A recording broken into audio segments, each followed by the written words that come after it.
दोस्तों नमस्कार। अभी हिंदुस्तान की राजनीति में एक लीडर ऐसा है, एक नेता ऐसा है जो अगर जोर से खांस भी देता है तो वो राजनीतिक चर्चा का केंद्र बिंदु बन जाता है कि भैया इन्होंने ज़ोर से क्यों खांसा, क्या इसकी वजह हो सकती है, क्या कारण हो सकता है।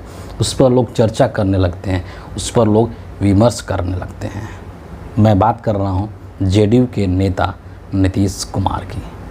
नीतीश कुमार इस वक्त हिंदुस्तान की राजनीति के धुरी बने हुए हैं, एक तरीके से केंद्र बिंदु बने हुए हैं। और उसका साफ वजह यही है कि नरेंद्र मोदी जो एनडीए की सरकार इस वक्त चला रहे हैं, उस सरकार में एक अहम, बहुत ही महत्वपूर्ण पार्टनर हैं। और जिस तरीके का चाल चरित्र है नीतीश कुमार का, उसको हमेशा संदेह की नज़र से देखा जाता है कि आज ये इनके साथ हैं, लेकिन कब तक साथ रहेंगे, ये एक हमेशा सवाल बना रहता है लोगों के दिमाग में। और अभी पिछले कुछ दिनों पहले 29 जून को दिल्ली के अंदर जब जेडीयू की कार्यकारिणी की मीटिंग हुई थी और उस मीटिंग के दौरान उन्होंने जिस तरीके से संजय झा को कार्यकारी अध्यक्ष बनाया था, तो उस चीज़ को लेकर के भी हिंदुस्तान के राजनीति में खूब चर्चा हुआ कि नीतीश कुमार ने अपने पैर पर कुल्हाड़ी मार ली है, अपनी पार्टी को समाप्त करने जा रहे हैं, जेडीयू ख़त्म हो जाएगी, नीतीश कुमार की राजनीति ख़त्म हो जाएगी। तमाम तरीके के विमर्श इस चीज़ को लेकर के चला, इस पर डिबेट हुए, डिस्कशंस हुए। और उसके बाद एक बार एक ऐसी रिपोर्ट निकल करके आई है पटना से, बिहार से, जिसको कि लेकर के चर्चा शुरू हो गया है। और दरअसल ये रिपोर्ट ये कहता है, ये जो खबर निकल करके आई है कि अचानक से जो नीतीश कुमार हैं वो राजभवन पहुंच गए, बिहार के जो राज्यपाल हैं उनसे मिलने के लिए। और उसके पहले जो है बिहार विधान परिषद के जो प्रत्याशी हैं भगवान सिंह कुशवाहा, उनके नॉमिनेशन में शामिल हुए नीतीश कुमार। वहाँ पर एनडीए के और भी कुछ नेता उपस्थित थे। और उसके तुरंत बाद जो नीतीश कुमार हैं वो अपनी गाड़ी में सवार हुए और उसके बाद वो बिहार के जो राज्यपाल हैं राजेंद्र विश्वनाथ आर्लेकर, उनसे मिलने के लिए राजभवन चले गए।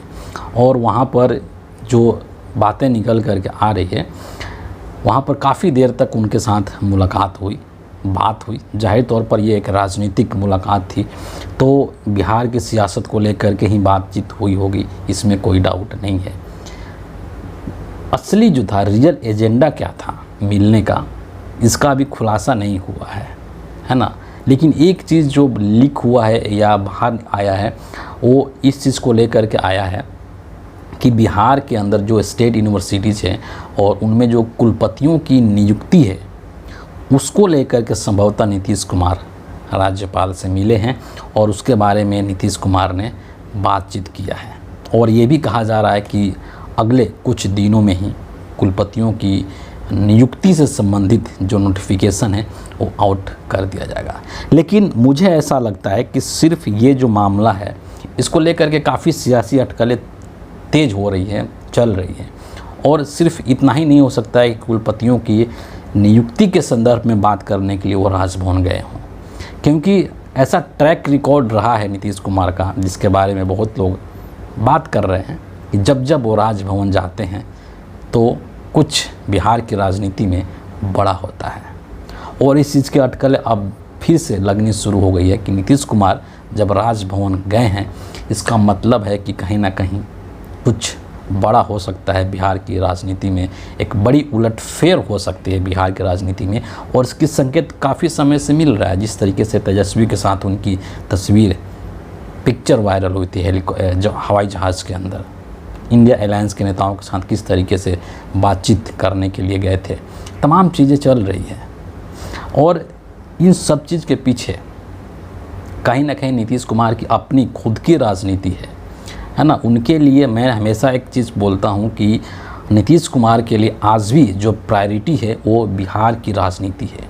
वो दिल्ली की राजनीति या केंद्र की राजनीति उनकी प्राथमिकता में नहीं है।